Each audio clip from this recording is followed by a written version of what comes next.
الحمد لله والصلاة والسلام على رسول الله قال الله تعالى في كتابه العزيز أينما تكونوا يدرككم الموت ولو كنتم في بروج مشيدة صدق الله العظيم وقال النبي صلى الله عليه وسلم الكيس من دان نفسه وعمل لما بعد الموت أو قال كما عليه الصلاة والسلام.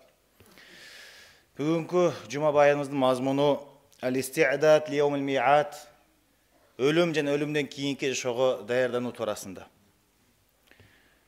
Пайғамбарымыз саллаллаху алейхи ва саллям айтады: "Ал-кайсу ман дана нафсаху ва амила лима бa'дал маут." Чынығы ақылды адам өзінің нафсисін башқара біліп, жана өлімден кейінгі жашауға даярданған адам дейді. Пайғамбарымыз айтқан жоқ, bir жаңа açılıştарды қылып, нерсе бұйымдарды ойлап шығып, асманға ұшып жіберіп, андай бір нәрселер қылса ал ақылды деп. Ең ақылды адам өлімді өстеп, өлімден кейінгі жашауға даярданған. Анткени қараса, барлық инсандар қайтыш болып атат. Демек, инсан бұл дүниеде төлікке қалбайды екен, сөзсіз бұл дүниеден кетеді екен деп, өлімді өстеп, өлімден кейінгі жашауға даярданады. Өлім турасында бүткіл философтар айтышат, бұл жашоонун бүтүшү акыры деп.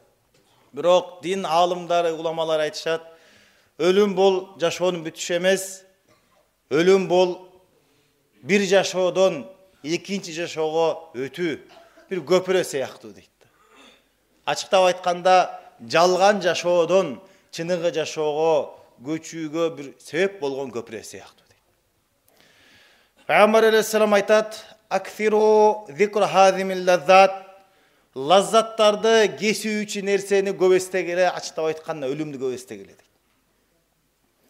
Өлүмдү унутуп койгондуктан инсан бул дүйнөгө берилип, Аллахка моюн сунууну, ибадаттарын таштап, дүйнөгө кызыгып, акыретке даярдыкты унутуп калат экен. Бирок өлүмдү унутуп коюу менен өлүм алыстап кетпейт экен. Өлүмдү эстөө менен өлүм жакындап калбайт экен. Эмне кылсаңыз дагы өлүм сөз сизге келет. Эки нерсе ардайым инсанды ээрчип жүрөт, кубалап жүрөт экен. Бирөөсү бүткөн, экинчиси келет экен да. Ырыскысы менен ажалы. Ырыскы адамды ээрчип жүрөт, жана анын артынан ажалы ээрчип жүрөт. Качан адамдын ырыскысы бүтсө, ажал артынан дароо келет экен да. Сиздин ажалыңыз келе элекпи, демек ырыскыңыз бүтө элек экен да. Bir hadiste Peygamber Aleyhisselam aytat: "Udu al-mardu wattabu'ul janaiza." Sizler oorulu insandardı көп ziyaret kılgıla, jana janazalarga katışkıla. Tazkirukum al-akhirah. Sizlerge uşul oorulарды ziyaret kılуу jana janazaga katışуу ahiretти eskertet. Bir jolu bir janazada Abu Darda radıyallahu anhu hukup kaldı bir insanın ayıp jatkandığın, bul kimdin janazası, kim kayıtış boldu eken dep sorap jatkanın. Oşonda Abu Darda radıyallahu anhu aytты, bul sensin, bul sen janazang dep. Eger aytkan sözüm sağa katı tiyse, anda Kur'an-ı Kerim'ni karagının innaka mayyitun ve innahum mayyitun. Çındığında sen dağı, alar dağı ölü turgan insansın da aytılgan deydi. Demek janazaga көп katışabız. Бирок жаназага жүндөлө катышып койбостон үлгү алып катыш керек экенбиз да. Эртең мен да ушундай жаназам болот. Мага да ушундай инсандар келет. Мен табытым көтөрөт. Мен ошол кабырга узатышат. Үстүмө топурак төгүшөт деп, ар бир жаназага катышканда бул менин жаназам деп элестетиш керек экенбиз. Bir жолу кабырда Хасан Басри рахматуллахи алейхи bir инсандын тамактанып жатканын көрөт. Ошондо айтты Хасан Басри рахматуллахи алейхи, бул мунафык го дейт. Өлүм көз алдында турган болсо бул тамак менен рахаттанып жатат дейт. Ибрахим Тайми рахматуллахи алейхи bir сөзүндө айткан, кайсы адам бул дүйнөдө аман болуп жашап, тынч болуп жашап, кайгырбай жашай турган болсо, бул адамга коркунуч бар, бейиш элдеринен болууга дейт. Анткени Аллах субханаху ва таала Кур'ан-ы Керимде бейиш элдер турасын эскергенде, алар ошол бейиш элдер айтышат, бейишке киргенде, инна кунна кобулу фи ахлина мушфикин. Биз мурда дүйнөдө жүргөнүбүздө биз коркот элек. Күнөөлөрүбүз үчүн, акырет акыбалыбыз кандай болот, өлүмүбүз кандай болот, Алла менен кандай жолугабыз деп акырет турасында, өлүм турасында биз коркуп жүрөт элек. Алхамдулилла биз мына өтүп кеттик, амандыкка жеттик деп бейиш элдер ошондой сүйүнүшөт экен. Ким бул дүйнөдө сүйүнсө, ал акыретте сүйүнбөй калат экен. Бул дүйнөдө ким кайсы адам жыргай турган болсо, акыретте ал жыргабай калат экен. Ошондуктан бизге үлгү боло турган, өлүмдү эскере турган, өлүмдөн кийинки жашоого даярданууга себеп боло турган бул үмүттүн кыска болуусу экен. Хадисте келет, Пайгамбар алейхиссалам айтат: "Салахи аввал хадихил умма биз-зухди вал яқин." Бул үммөттүн алгачкылардын оңолгондун себеби дүйнөгө кызыкпоо менен жана бекем ишениш менен дейт. Ачыктап айтканда, бул үммөттүн алгачкылары эмне себептен оңолушту? Дүйнөгө кызыкпайт эле. Ар дайым Аллахка болгон ишеним, Пайгамбарыбызга болгон ишеним, акыретке болгон ишеним, өлүмгө болгон ишеним жүрөктөрүнө бекем эле. Сахабалар айтышат эле, кудум мен бейиш элдерин көрүп тургандаймын, алар ушундай рахат алып, жыргап жаткандарын. Кудум мен тозок элдерин көрүп тургандаймын, алар кыйналып, чаңырып, бири-бирине жардам сурап жатканын дейт. Ушунчалык алар акыретти өз алдына коюшат эле. Ва халаку ахири хадил умма бил бухли вал амали. Ал эми бул үммөттүн акыркыларынын бузулушунун, жок болушунун, кыйрашынын себеби сараңдык менен жана узун үмүт менен дейт. Дүйнө жүрөккө кирип, дүйнөгө инсан азгырылып, узун үмүттөр кылгандыктан үммөт кыйрап, зыянга учурай баштайт экен. Ошондуктан ар бир мусулманга, чыныгы мусулманга зарыл жүрөгүндө үмүттүн кыскаруусу. Үммөттүн кыскарган себептен инсан көп жакшылыктарга жетет. Абу Лайс факih Самарканди рахматуллахи алейхи айтат, кайсы адам үмүтүн кыска кыла турган болсо, кыска үмүт менен жүрө турган болсо, мына эртең өлүп калам, бүгүн өлүп калам, үмүт кыска. Алла субханала таала бул инсанга 4 сыйлык берет. Биринчиси, бул инсанын ибадаты, Аллахтын өкүмдөрүн аткаруу бекемде боло баштайт. Анткени пенде качан биле турган болсо, өзүн өлөрүн жакында өлөм деп, ал ибадатын күчөйтөт, эч качан дүйнөгө кызыгып, бир алдам калбайт дейт. Ибадаттарын күчөйт баштайт. Элестет көрүңүз, сизге Азраил алейхиссалам жан алыш бериште келип айтса, бүгүн куптан намаздан кийин кечинде жаныңызды алам десе, ошол күнүңүз кандай өтөт? Эң жакшы күнүңүз кайсыл десе, эртең өлөм деп жашаган күнүңүз дейт. Анткени ар бир инсан чындап эле акыркы күнү болуп калышы мүмкүн. Хадисте келет, инсан базарда бир нерсе буюмдарды сатып, бул нерсени кылам, тиги нерсени кылам деп үмүт кылып жүрөт, бирок ошол эле базарда анын кепини сатылып жатат. Демек, кайсы адам үмүтүн кыска кылса, биринчи бериле турган сыйлык, ал инсан ибадаттарын, Аллахтын өкүмдөрүн мыкты жогорку деңгээлде аткара баштайт. Экинчи сыйлыгы яқиллу хумумуху, анын гам кайгылары азая баштайт. Проблемалар азая баштайт. Анткени качан инсан сезе турган болсо, ушундай жүрөгүндө сезим боло турган болсо, мен жакында өлөм, эртең өлөм деп, анда бул инсан дүйнөлүк гамдарынан, күйүттөрүнөн бошоп калат. Аны аз деп билип калат. Мисал катары айтсак, бир адам ушундай жолдо бара жаткан болсо, бир итти көрүп калды, кабанак түштеп жүргөн итти көрүп калды. Бул адам кыжылат болуп атат, ойлонуп атат, бул иттен кантип кутулсам, чуркасамбы, качсамбы, таш менен урсамбы деп. Анан сол жагын караса, арстан келип калыптыр да. Ал адам арстанды ойлоп калат экен, итти унуп калат экен да. Арстанын келгендиги, арстандан кантип кутулам деген гам, күйүт, иттен кутулуштун кайгысын унуттуруп коет экен. Дал ошол сыяктуу өлүмдү эстеп инсан өлүмдөн кийинки жашоого даярдануу турасын ойлонуп турган болсо, дүйнөлүк гам күйүттөрдү ойлонбой калат экен. Үчүнчү сыйлык үмүттү кыскара турган болсо, яжалаху радиян бил қалил. Ал инсан аз нерсеге разы болуп калат экен да. Бүгүнкү күндө эч бир инсан дүйнөнүн аз нерсесине разы эмес да. Инсан өлбөй турган деңгээлде эптеп бир тамактанса, эптеп бир жерге жеткезе турган бир унаасы болсо, ысык суукта сактай турган үйү болгон болсо, ушуга бага жетиштүү, бирок ошого разы эмес. Бирок үмүт кыскала турган болсо, инсан аз нерсеге дагы разы болуп калат. Анткени адам баласы качан биле турган болсо, жакында өлөрүн, ал эч качан көптүк талап кылбайт. Анткени инсан көп нерсенен алек боло турган болсо, ал билет акыретте өтө көп бул нерсе оордук кыларын. Себеби канчалык инсан нерсе буюмдары дүйнөсү көп болсо, акыретте ар бирине сурак бергенге туура келет. Бир жолу Пайгамбар алейхиссалам айтып калды: "Мен көрдүм бейишке Абдурахман бин Ауф радиллаху анху жөрөгөлөп кирип жаткандыгын" дейт. Неге ал бай сахабалардын эле байлыгы көп эле. Муну угуп Абдурахман радиллаху анху "Иншаалла мен турган абалда бейишке кирем" деп, ошол Шам өлкөсүнөн келе жаткан 700 төө менен келе жаткан кербенин бардыгын садака кылып салды дейт. Төртүнчү белек, кайсы инсан үмүтүн кыска кыла турган болсо, януру колбаху, анын жүрөгү нурланат. Качан инсан жүрөгү нурлана турган болсо, ошол нурдуу жүрөккө акыйкат сөздөр таасир этет. Ошол нурланган жүрөк менен инсан акыреттин чыныгы экендигин, дүйнөнүн жалган экендигин түшүнө алат, ибадат колгон бекемдикте болот. Анткени инсандын жүрөгү нурланат 4 нерсе менен дейт. Биринчиси ачка болгон курсак менен. Жүрөк качан курсак ач боло турган болсо, мына жүрөк нурланат.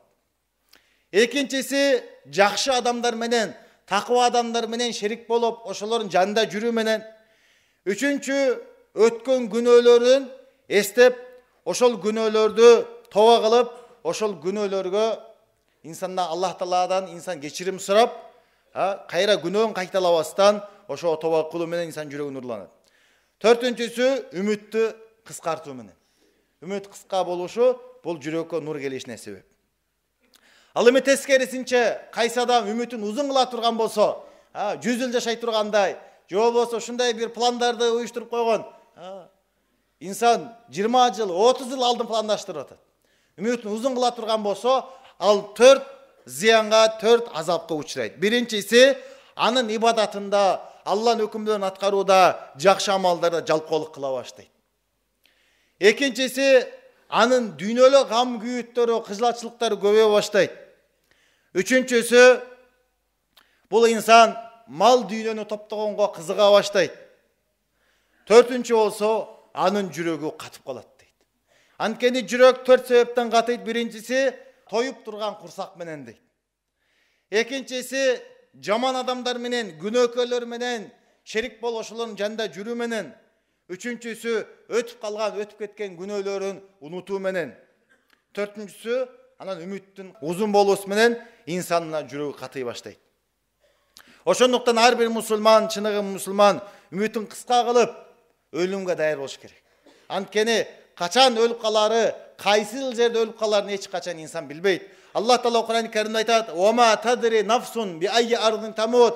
Эч бир жан ээси кайсыл жерде өлөрүн билбейт. Качан өлөрүн билбейт. Ошондуктан ага ар дайым болуш керек. Аллах Таала Кур'ан-ы Каримде айтат: "Фа иза жаа ажалухум ла ястаахируна саатан ва ла ястақдимун". Качан алардын ажалы келе турган болсо, мөөнөтү бүтүп, өлүм келе турган болсо, 1 мүнөттагы, 1 кыпынчал убакыттагы кечиктирилбейт дагы, алдында келбейт. Айнама такуну юдриккумул маут. Силер каякта болсоңор дагы өлүм силерге жетип барат. Валау кунтум фи буружин мушайяда. Эгер силер бийик чектөөлөрдө, чептерде болсоңор дагы дейт. Бир жолу Сулейман алейхиссалам бир киши менен отурган эле. Анан Азыр алейхиссалам адам кейпитинде кирип келет. Кирип туруп, жанагы Сулейман пайгамбардын жанына адамды карап, анан чыгып кетет.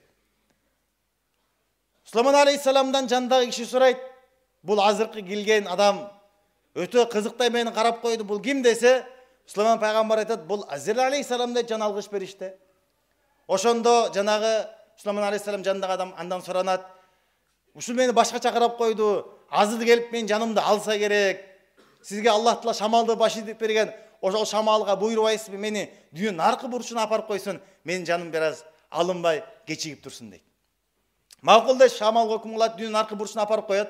Бир канча убакыт өткөндөн кийин Азыр алейхиссалам кирип келет.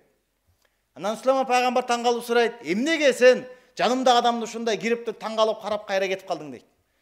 Азыр алейхиссалам айтат: "О пайгамбар, мен кирип туруп жанагы кишини көрүп таң калдым" дейт да. Азыр бир канча мүнөттөн кийин бул адамдын жанын наркы дүйнөнүн бурчуна алышым керек эле. Карасам жаныңызда отурат. Анан кандай болуп калат бул деп ойлондум дагы, эми Алланын өкүмүн талкуулап аятка берейин деп, дүйнөнүн аркы бурчунда барсам, турат экен деп, анан жан алып кете бердим дейт да. Ошондуктан өлүмдөн эч ким кутула албайт. Өлүмдү эстөө менен, көп айтуу менен, эскерүү менен жакындап калбайт экен, унутуп коюу менен алыстап калбайт экен. Ошондуктан өлүмдү эстеп, өлүмдөн кийинки жашоого даярданыш керекпиз. Кабырга барып туруш керекпиз. Кабырга казып, ошого жатып да көрүш керек. Эртең баары болсо да ошол жерге барабыз. Адам ал жерге жалгыз барат. Ал менен эч ким шерик болбойт. Дүйнөсү, туугандары баары калтырып кетет. Амалы гана ал менен шерик болот. Намазы, ибадаты, орозосу, садакалары, жакшы сыпаттары менен шерик болот кабырда. Кур'ан-ы Карим жаш жигиттин сүрөтүндө келет. Сурагы үчүн периштелер келгенде айтат: силер сурак алсаңар Алла, бирок мен буга ортомчу болом, буга шафаат кылам дейт. Өлүмдөн кийин жашоого даярданалы. Өлүмдөн кийин кандай нерселер инсанды күтүп турат? Барзак жашоосу, махшар майдан бүткүл инсандар чогулат. Алланын астында бүткүл инсан тирилип чогулат. Аяхсабул инсану аллан najma idama.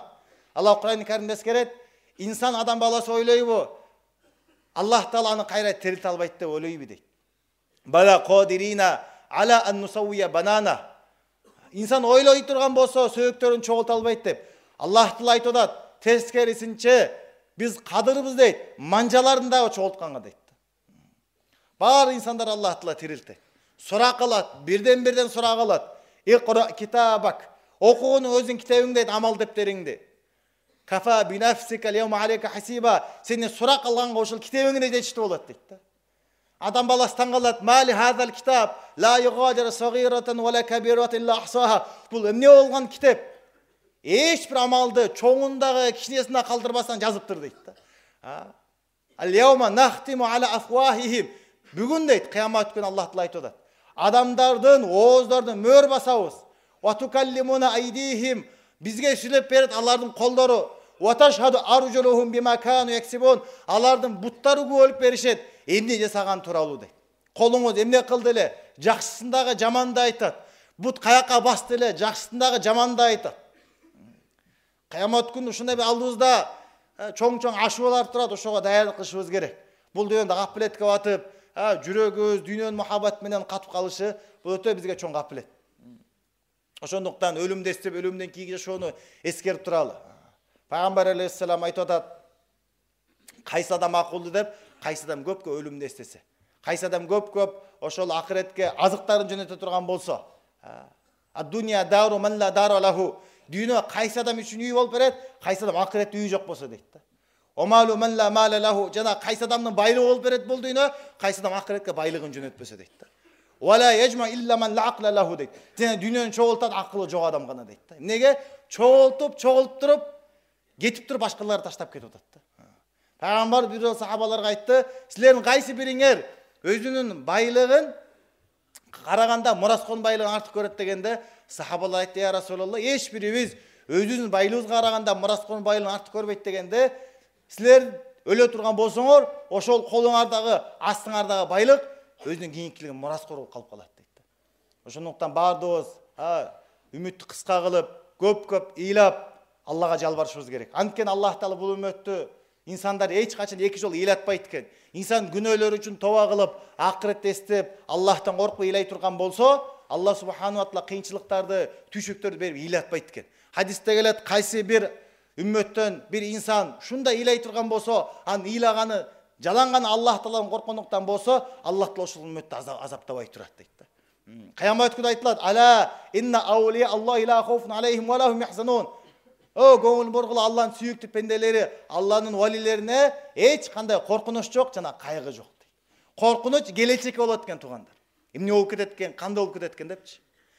Кайгыр өткөн жашоо болот экен. Мында болуп калган, тигинде болуп калган деп. Ким бул дүйнөдө акыретти эстеп, Алланын өкүмдөрүн аткарып, жакшы амалдар кылып акыретке азык жөнөткөн болсо, акыретке барганда ал өкүнбөйт экен. Эмнеге? Өткөн жашоосу туура өткөн. Келечек жашоосунда коркпойт экен. Махшарда эмне болот? Аллага кантип сурак берем? Мизан таразысы кандай болот? Тозокко чечиленби, сорот көпүрөсүнөн өтө аламбы деп коркпойт экен. Эмнеге? Бул дүйнөдөгү амалдары туура өткөндүктөн анын ошол акырет жашоосуна ийгилик болуусуна себеп болот. Алла баарыбызды иншалла өлүмдүн коркунучтарынан, өлүмдүн азаптарынан, өлүмдөн кийинки ашоолордон, кыйынчылыктан сактаган болсун. Баардыгыбыз иншалла Пайгамбар алейхиссалам хадисте баяндаган акылдуу инсандардын болушуна насип кылган болсун.